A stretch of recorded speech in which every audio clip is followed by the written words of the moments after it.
We're with Bruce Boudreau, and the Leafs are 5-5 in their last 10 games, still without Matthews tonight. And Bruce, it doesn't feel like this team is trending in a positive direction. Are they in trouble? Well, you know what? I don't think I'd call it trouble, even though I've been on their side very strong all year, from Craig Berube to the way they started to the way they're playing.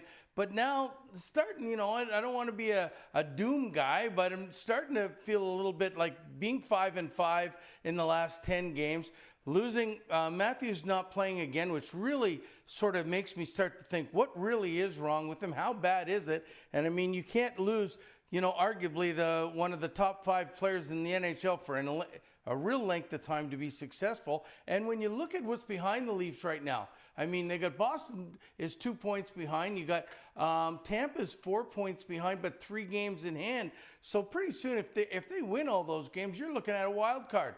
I don't think that's where the Leafs are going to end up, but I would start to take notice. You're playing a team tonight that has a new coach, and then tomorrow you're playing maybe one of the best teams in the league. So I think this weekend is a big weekend for the Leafs. So, but I don't want to, talk doomsday things yet, but they are starting to concern me a little bit.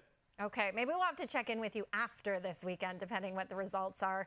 And Bruce, even if Matthews is back to full speed come tournament time, should he consider skipping the Four Nations face-off? And be honest with us here, because had this been Ovechkin, Backstrom, Pettersson, or any of the stars you coached, would you be nudging him towards getting some rest?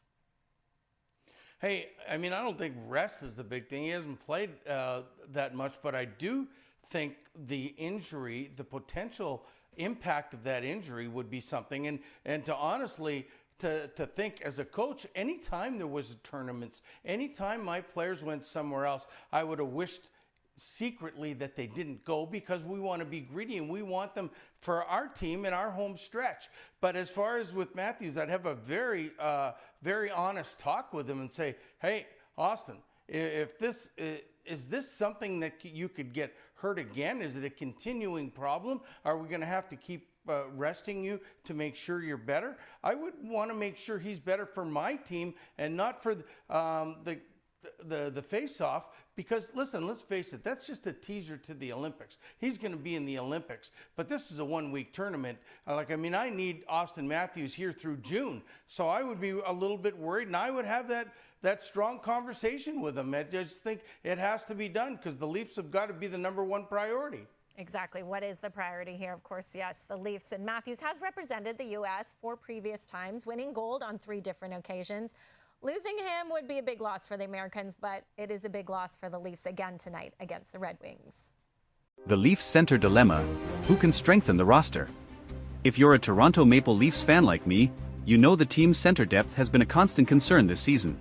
With Austin Matthews set to return from a mysterious upper body injury next week, the excitement of having our star back is palpable. However, there are still serious issues to address in the center position to keep the team competitive and, of course, fuel our playoff dreams.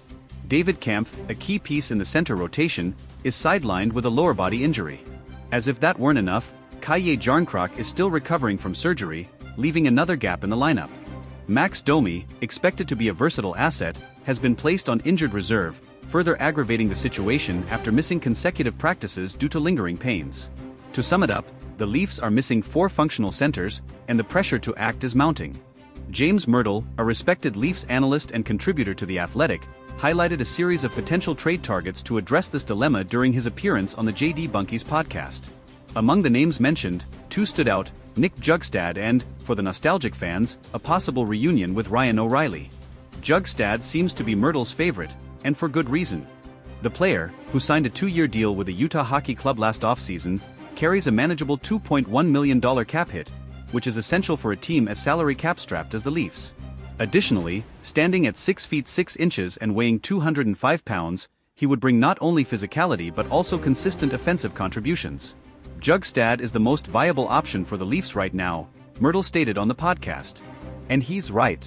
Experienced and versatile, Jugstad has played for several teams, including the Florida Panthers, Pittsburgh Penguins, Minnesota Wild, and Edmonton Oilers, and could quickly adapt to the Leafs' dynamic. With an affordable contract and a solid track record, he offers a practical solution without sacrificing too many future assets. However, it's impossible to ignore the possibility of a Ryan O'Reilly return. Yes, we know he chose the Nashville Predators last summer in search of a quieter environment, but the Leafs management still holds him in high regard. The 2019 Stanley Cup winning captain with the St. Louis Blues is precisely the type of player any contender would love to have on their roster. However, the cost of bringing him back would be steep, both in terms of trade assets and cap space adjustments, as Nashville or a third team would need to retain part of his salary. I don't think the O'Reilly scenario is entirely out of reach, Myrtle said, showing that there's optimism within the organization. However, there are doubts about how much it's worth investing in a 33-year-old player, even with his impeccable credentials. Meanwhile, cheaper internal options like Steven Lorentz, Connor Dewar, Pontus Holmberg, and Fraser Minten have been mentioned. But let's be honest, these names might serve as short-term stopgaps, but they're far from offering the stability and impact the team needs. The pressure is all on GM Brad Treliving.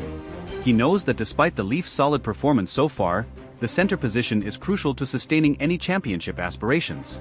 With the trade deadline approaching, Treliving has likely intensified his efforts to finalize a deal. And we, the fans, are eagerly awaiting good news.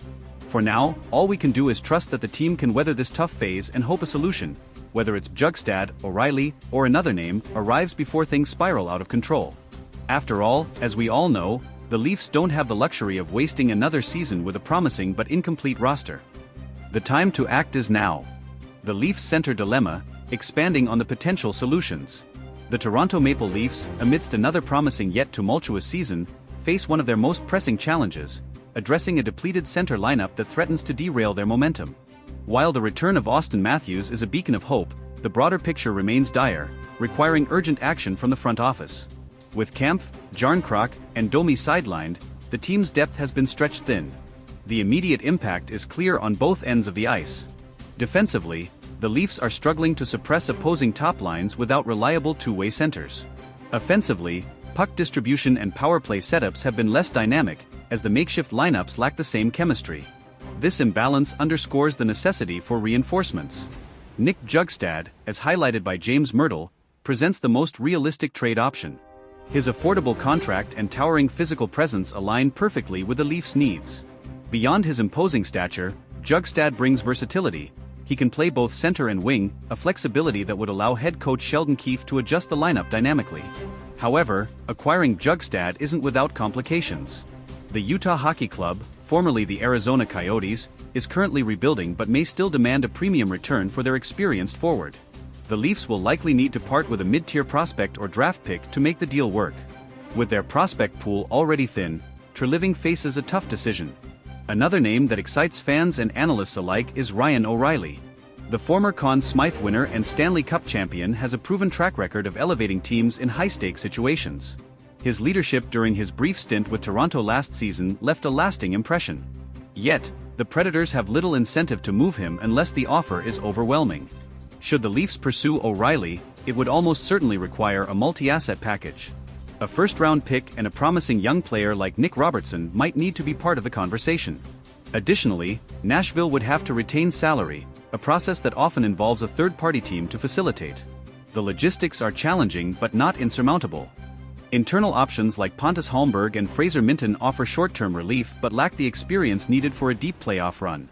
Holmberg has shown flashes of potential, but his limited NHL exposure raises questions about his readiness for a consistent role. Minten, while promising, is still developing and would be better served continuing his growth in the minors. A wild-card option could be exploring European leagues or waiver claims to unearth an overlooked talent. Teams like the Vegas Golden Knights and Colorado Avalanche have found gems in unconventional ways, and the Leafs scouting department may need to cast a wider net to uncover an affordable, immediate solution. Another factor complicating the Leafs' decisions is the looming salary cap crunch. With Matthews' extension set to kick in soon, Toronto must be mindful of every financial commitment. Adding a high-priced center now could limit flexibility during the off-season, forcing Treliving to juggle short-term needs against long-term sustainability. Trade timing will also play a pivotal role. Acting quickly could stabilize the team and prevent further slip-ups in the standings, but it may come at the cost of negotiating leverage. Alternatively, waiting closer to the deadline could yield better deals as selling teams grow more desperate. The risk, however, is enduring several more weeks of uncertainty. Sheldon Keefe's role in navigating this storm can't be overstated. His ability to extract maximum effort from an injury-riddled lineup will be crucial. Keefe has already experimented with unconventional line combinations, but the lack of true centers limits his tactical options. A new acquisition would provide the stability he needs to implement a more structured game plan. The Leafs locker room has remained resilient through adversity, with veterans like John Tavares and Morgan Rielly stepping up as vocal leaders. However, even their efforts may not be enough to overcome the absence of key personnel. Reinforcements are not just a luxury, they're a necessity. For fans, the anxiety is palpable. After years of playoff heartbreak, this season feels like another chapter in the saga of unmet expectations. Yet, there's cautious optimism. The team has shown glimpses of brilliance, and the addition of a solid center could be the missing piece that transforms them from contenders to genuine threats. As the trade rumors swirl, one thing is certain: the next few weeks will be critical in shaping the Leafs season. Whether it's Bjugstad, O'Reilly, or an unexpected name, the decision made by Brad Treliving and his staff could define not just this campaign, but the team's trajectory for years to come. For now, we wait, hopeful that the Leafs will seize the moment and finally deliver on their immense potential. Will the Leafs make their move? As the speculation intensifies, the Leafs fan base is holding its collective breath, waiting for signs of a breakthrough.